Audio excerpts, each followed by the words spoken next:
A entrevista que vamos ver agora vai ser com o General Mourão e ela vai ter legenda em inglês. But would you like to be able to watch this interview without subtitles? It's easy, just have to learn English. It's perfectly possible for anyone to learn English and to speak English perfectly. In the first comment down below there is a link to my free English course. It's completely free of charge. You won't have to pay for it. You'll never have to pay for it. I'm not selling it. It's free. So just download the material by clicking on the first link in the first comment down below. Now without any further ado, let's get to the video. But please, check the first comment down below. Now let's watch it. Brazil is in the news these days for all the wrong reasons, allegations of high-level corruption, uncontrolled illegal logging and fires raging in the Amazon rainforest. Added to that, the third highest figure in the world for COVID-19 infections. My guest this week from Brasilia is the country's Vice President, Hamilton Mourão. How did the government let it all get so bad? Vice President Hamilton Mourão, welcome to Conflict Zone. A few months ago, you told journalists everything's under control, we just don't know whose. Just how bad is the chaos in your administration? Now, everything is okay in our administration. That was a kind of a joke that I used to say, okay? It was not a very straightforward word that I put. It was a joke, only a joke, because here in Brazil, everything is okay.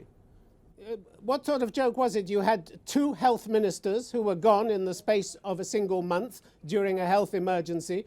A justice minister resigned. An education minister hurries off to the US just days after stepping down from the job, saying, I don't want to fight, leave me alone, don't provoke me. Isn't that enough chaos for you? No, it is not. It is not. It's things that happen in any government. Okay, the way that the education minister went out, well, it was not a big problem for us, okay? And, you know, Brazil is a very different country. And, well, some things that happen here doesn't happen in other countries. It's our culture. So why did you write an op-ed, May the 14th? You said no country in the world has inflicted more harm on itself than Brazil, and you warned that institutional damage was driving the country into chaos. You were the one who mentioned the chaos and drew attention to it. You said, we become incapable of the essentials in facing any problem, sitting at the table, talking and debating. That was a powerful indictment of your own administration, wasn't it? Because it's leaders like you who are supposed to unify your country. Well, the country is suffering what happens all around the world. There is an excessive of tribalism, and the political sides are all very, let's say, polarized. There is a lot of polarization in politics. But our administration is running the country well, and so far as today, things are getting better, and the relationship between the different powers are getting each day better and better. So we had some difficult times some months ago, but now everything's okay. Really? And added to that, the president, his family and several associates are knee-deep in criminal and legislative investigations. Is that okay too? This question is still under investigation, and of course it's in the hands of the judiciary system, and we have to wait for this process to get to its end. By warning about all this chaos, as you did last May, were you preparing for the military to intervene and start dealing with the chaos? In June, the president openly floated the idea of military intervention, saying the armed forces would not accept absurd decisions by the Supreme Court of Congress. Was that a threat? No, that's not true. First of all, the armed forces are aligned with their constitutional mission, and they are not stepping out of it.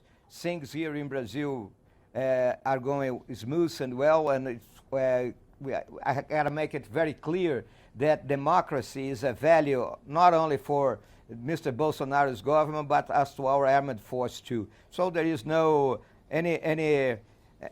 threat to the Supreme Court or the legislative system here in Brazil.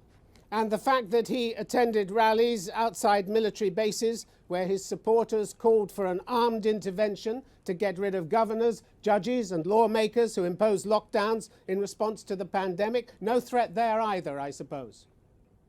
Well, the question of the pandemic, people have to understand that Brazil it's a very unequal country. We're unequal socially, economic, and of course geographically. So since the beginning of the pandemic, we've been trying to deal with the health curve, with the economic curve, and with the social curve. That's the way that Mr. Bolsonaro government dealt with this pandemic. Well, he attended rallies which called for an armed intervention, didn't he, to get rid of governors, judges and lawmakers. What's that if not a threat to democracy? You want to play it all down? Of course it's not a threat to democracy. Well, the governor of Sao Paulo thought it was, didn't he? The governor of Sao Paulo said Brazil, he said, wakes up every day afraid of aggression to democracy, to the Constitution, to the Congress, to the Supreme Court. President Bolsonaro, he said, stop this endless aggression. No, this happens because there is polarization in politics. The governor of São Paulo opposed to Mr. Bolsonaro. This is much more talk than, let's say, action. Well, it's dangerous talk, isn't it? It happens. It's dangerous the way talk. People behave. No, it's not dangerous. It's dangerous if you have power to do what you mean. But nobody has the power to do what they mean with words here in Brazil. Plenty of people seem to think you're doing politics through fear these days. Eduardo Costa Pinto from the Federal University of Rio. He says this is the problem of having a government filled with military personnel during an institutional crisis. The military will fight tooth and nail to stay in power, and they have guns, which makes political mediation difficult. Why fill the government with all these military personnel if you're not planning on the military taking over power? First of all, it's got to be very clear that we are not a military government. Mr. Bolsonaro and I were elected by more than 57 million Brazilians, okay? And of course, we have some people in the government that come from the military, but they are here thinking for the good of Brazil and respecting our constitution and our laws. The Federal Audit Court is now investigating what it calls the excessive presence of the military in civil public service. And it is excessive, isn't it? The court said in June there were as many as 3,000 military personnel in government jobs. What do you need 3,000 of the military in government jobs for?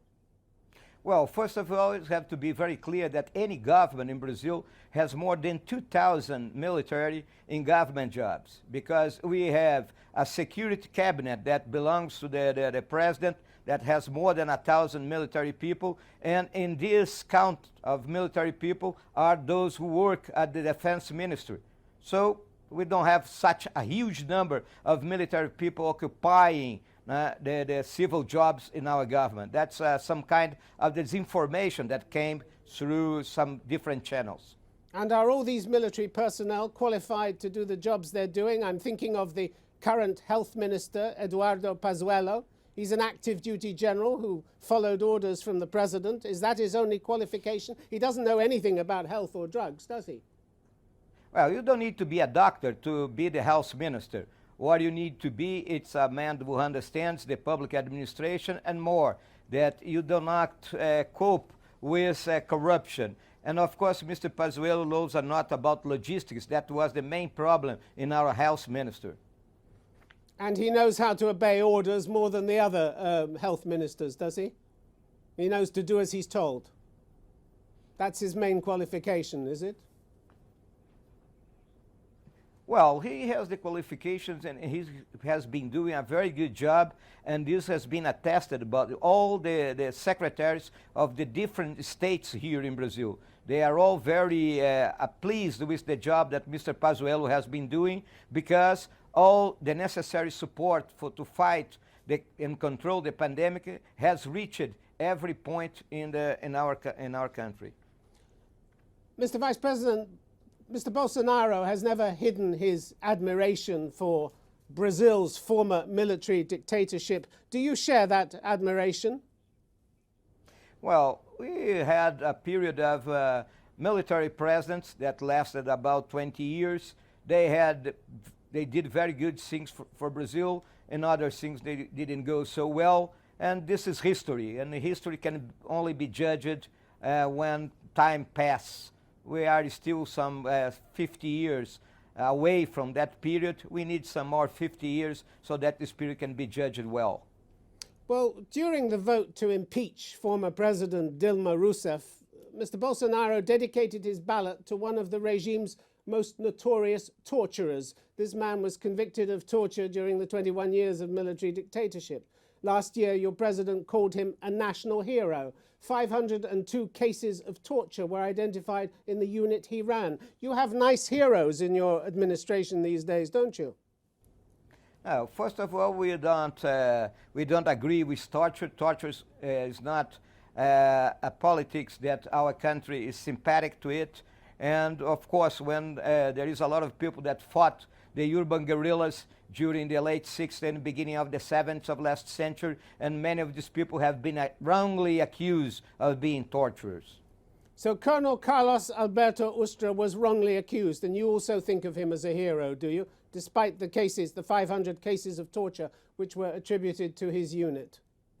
What I can tell you about the man Carlos Alberto Brilhante Ustra, he was my commanding officer in the late 70s of the last century. And he was a man of honor and a man who respects the human rights of his subordinates. So many of things that people tell about him, I can tell you because I had a very close friendship with this man. That's not true. So he was wrongly convicted then of torture, was he? It was all made up.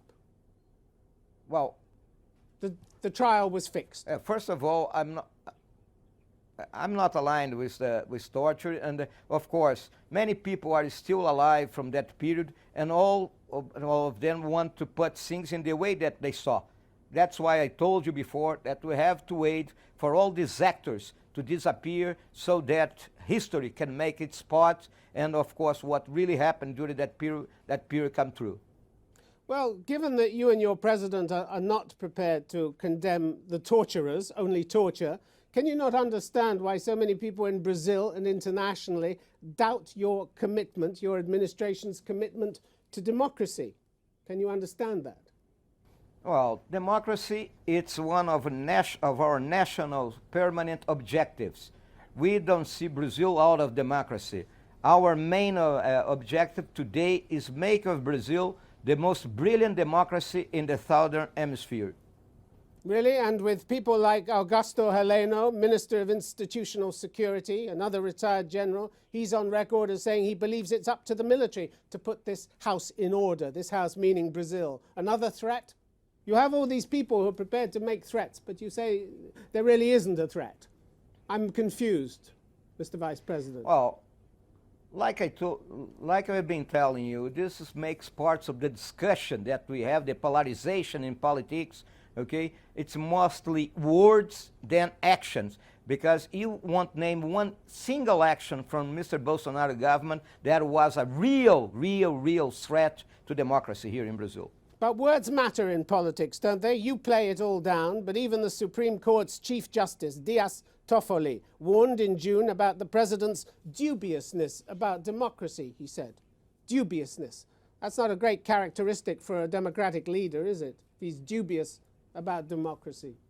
Well, I think there is no way to think there is some dubious feelings of Mr. Bolsonaro to democracy, including last Saturday, for instance, Mr. Bolsonaro and Mr. Toffoli were eating together in a dinner, so if Mr. Toffoli had any doubt about the way Mr. Bolsonaro behaved, they would not be together in their house, in his house. Beg your pardon for that. Your former Justice Minister, Sergio Moro, accused the president of interfering in an investigation into his family, basically attempting to obstruct justice. This is a highly damaging allegation from a minister who used to be well-liked and respected by Mr. Bolsonaro, wasn't it? Well, Mr. Mourão made these accusations. These are being investigated through the Supreme Court. We are waiting for this investigation to come through. Okay, and of course we have to wait for this process to end. I myself, I'm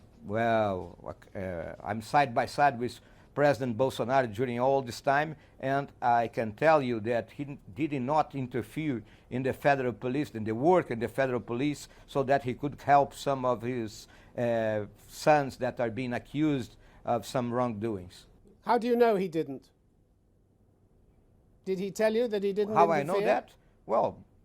Well, I've been with Mr. Bolsonaro since the 2018. We've been working closely together, and I can tell you, he is not interfering in the work of the federal police. The federal police is doing her job. They are investigating all this case, and our judiciary system is investigating the problems that one of his sons has. So I see that this process is going as the way all processes go here in Brazil. Mr. Vice President, how important is truth in your administration? Let's take the issue of deforestation and the fires this year in the Amazon. August the 10th, you said government agents were executing urgent measures to contain deforestation and fires. A day later, President Bolsonaro said the exact opposite. You won't find any spot of fire, he said, nor a quarter of a hectare deforested. The report that the Amazon is burning is a lie. In fact, it was his statement that was the lie, wasn't it? Because the Amazon was clearly burning at that point. Well, we don't deny what happens, and we've been working very hard to stop any illegal deforestation and illegal fires that happen in the Amazon. What is clear is deforestation has been increasing since 2012, accelerated last year. Since the second half of this month of June, last June, deforestation has been decreasing, so the work is beginning to pay now.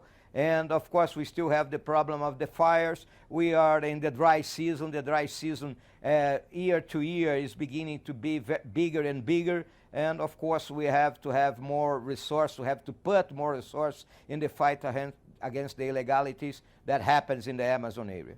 Yeah, but when Mr. Bolsonaro, August the 11th, said there is no fire, the report that the Amazon is burning is a lie, that itself was a lie. It wasn't true, was it? Simply wasn't true. So why lie about these things? No, what happened? No, what happens in the Amazon for the question of fires? It's very clear. We have some more than 500,000 farmers in the Amazon area, and some 5% of them, about some 25,000 farmers, they work their fields with fire. And that's a very ancient system to work the field. So we have to make them stop this so that the fires don't grow year to year. The fact is, these are the worst fires in a decade, aren't they? In September, your satellites recorded more than 32,000 hotspots in the rainforest, 61% rise over the same month last year. And in both September and August, when your president was telling us there were no fires, the blaze matched or surpassed last year's single-month high. So the science director for your Amazon Environmental Research Institute said, we have had 2 months with a lot of fire. It's already worse than last year. The satellites can see it. Why do you deny it's worse than last year? No, we don't deny. We don't deny anything, okay? September of this year has been worse since September last year. But like I told you before, some 70% of these fires are raging in areas that have been already deforested many years ago, that are occupied by farmers. Only 1/3 of them are happening in areas that they should not happen, and we are fighting them. Since the beginning of the Green Brazil 2 operation that we launched since the month of May, where we stopped some 6,000 points of fire. So we've been doing our jobs. You've been doing your jobs, but not very effectively, it seems, according to reports on the ground. If the fires are that bad and there are still 32,000 hotspots in the rainforest, the 61% rise over the same month last year, that's not very effective, is it? Well, like I told you, the season is very dry, so it's a moment that fire happens. And of course, you say 32,000 hotspots. 32,000 hotspots in an area of 5 million square kilometers. I think you can agree with me that's not so huge. Our people are telling around the world, okay? Because the Amazon is very huge. So what's been passing to all around the world, that the whole Amazon is in fire, and that's not happened. The fires happen, like I told you, in areas that have been already deforested since many years ago. Mr. Vice President, the accusation from human rights groups is that your administration has deliberately undermined efforts by your own federal agents to stop deforestation. Human Rights Watch says that while federal authorities imposed thousands of fines for illegal deforestation, a presidential decree has allowed most of them to go unpaid. What's the point of doing that?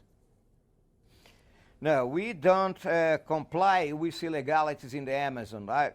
For instance, our environmental legislation say that any property in the Amazon can exploit 20% of its area. The other 80% has to be preserved. But so you let people get away with not paying fines. You let people get away without paying fines. Why? Almost everyone gets away with not paying the fines. Well, so if people don't pay fines, if they don't pay their fines, the land that they have is going to be arrested. But so far as today, we have a problem of regulation of the land tenure. We need to regulate this. This is a big problem that we still have in Brazil, okay? And we are dealing with this in the National Council, that I'm the head of the council. That's one of my main objectives. I've been working together with our agriculture minister so that we can go ahead with this, because it's very important that we solve this problem, because only repression against people who are making things wrong, it will not end the illegalities. We need to advance with the land tenure regulation. Well, why should these criminal groups involved in deforestation stop when your penalties are taken away and they're not even obliged to pay fines? Means everyone gets away with it with no penalties, which is exactly what you wanted. And Mr. Bolsonaro made no secret of his intentions. He openly attacked his own environmental agencies, which he called industries of fines, and promised to end their festival of sanctions. So he made it quite clear that he wanted to take away the sanctions, take away the punishment, and let all the illegal logging go ahead. He was quite clear about that. Mr. Bolsonaro spoke about that when he was a candidate. And a candidate, you know, speaks about a lot of things. Oh, but, so it wasn't true. It wasn't true then. All the reports on the ground say that's exactly what he's done. We put some $300 million in fines.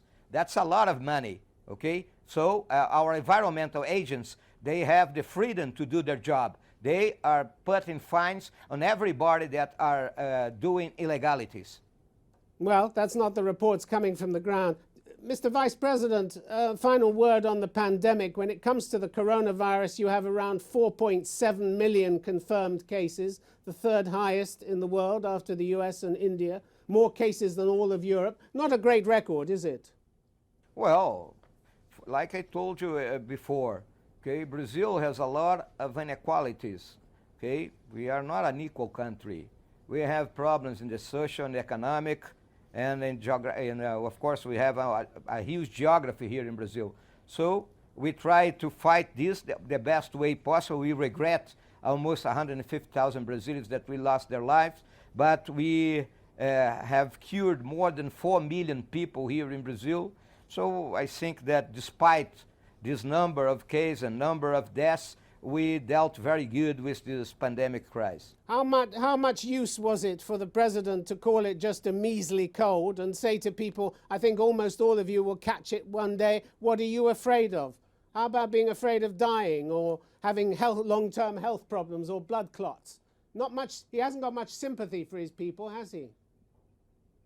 Of course, the president has been always concerned about the people. The president, since the beginning of the pandemic, said it very clear. We have to take care of the health and we have to take care of the economy, because we know that a lot of people here in Brazil, they have very difficult to earn their money, because we are living a period of economic crisis, that we don't have jobs for everybody. People live in an informal way. And from night to day, these people lost any chance to have some kind of revenue. So the president, who knows the common people, knew that about.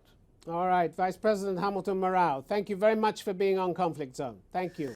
Eu poderia estar falando português, mas my name is Rodger, I'm Brazilian, and I've decided to make this video in English because I want to show you that it's possible for a Brazilian person to speak English perfectly. If you want to speak English this year, you just have to go to my bio here and check my free English course. And also here, around here, I don't know exactly where on the screen, but you can click on it and download the PDF files for my free English course, so do that. So please, if you want to study English with me this year for free, completely free of charge, just click on this link and download your PDF files. And when you open the PDF files, you're going to find links to videos. So you're going to watch video classes and do the PDF files, you know, some exercises and things for you to practice, things related to the classes. So please share this video with everybody who needs to learn English this year, completely free of charge. So remember, my name is Rodger Koller, and I'll see you again somewhere, sometime. See you later. Meu nome é Rodger Koller e hoje eu vou falar para vocês sobre o Clube da Pronúncia. The Pronunciation Club is going to help you achieve perfect pronunciation. Every morning I'm going to send you pronunciation exercises on WhatsApp. Every morning. The only possible way for you to achieve perfect pronunciation is through daily practice, so you've got to practice on a daily basis. This is what I do when I study a different language. Every time I study a different language, I practice every day. No pain, no gain. So if you join my club, if you join the pronunciation club, I'm going to send you exercises on a daily basis in the morning on WhatsApp. And please join the club. I'm going to try to keep a limited number of members because I want to give you feedback on your pronunciation, so... E como vão ser os exercícios? Como posso participar? O que vai ser? Como é que vai ser? I'm an expert on accents, so you can choose the accent you want to practice on. So if you want to practice the American accent, I'm going to send you exercises based on the American pronunciation. And if you want to speak with a British accent, I'm going to send you exercises based on the British accent. Please check the description of the video and find out more.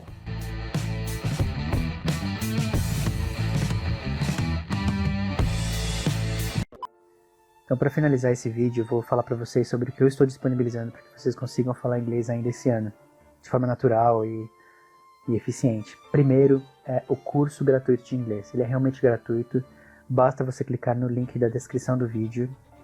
Ao clicar, você vai colocar o seu e-mail, seu endereço de e-mail, e automaticamente você vai receber o material na sua caixa de entrada no seu e-mail. Então, vai lá, clica no link, coloca o seu e-mail e direto já vai no seu e-mail mesmo e verifica na caixa de entrada. Se não tiver lá o material, ele deve ter ido para a caixa de spam. É normal, acontece às vezes, então verifica no seu e-mail que é automático.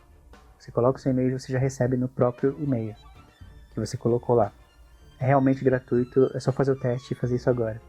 Segundo recado, é o Clube da Pronúncia. Então, eu peço que vocês, se você tem interesse em participar do Clube da Pronúncia, é muito importante porque você vai ter alguém realmente te dando direções sobre como pronunciar em inglês. E você pode participar do Clube da Pronúncia sendo aluno básico de inglês, ou intermediário, avançado. Você sempre pode aprender coisas novas e melhorar alguns vícios de linguagem que você porventura tenha. O terceiro recado é sobre como você pode aprender vocabulário diariamente. Então você vai aprender a gramática e também vocabulário no curso gratuito de inglês, que você vai baixar já hoje, agora mesmo, vai receber no seu e-mail. Você vai treinar pronúncia comigo no Clube da Pronúncia e você vai ter que completar isso tudo, o combo, né? Aprendendo palavras diariamente. E eu ensino palavras diariamente no meu perfil do Instagram. Então, por favor, apenas siga o meu perfil no Instagram e verifique todos os dias.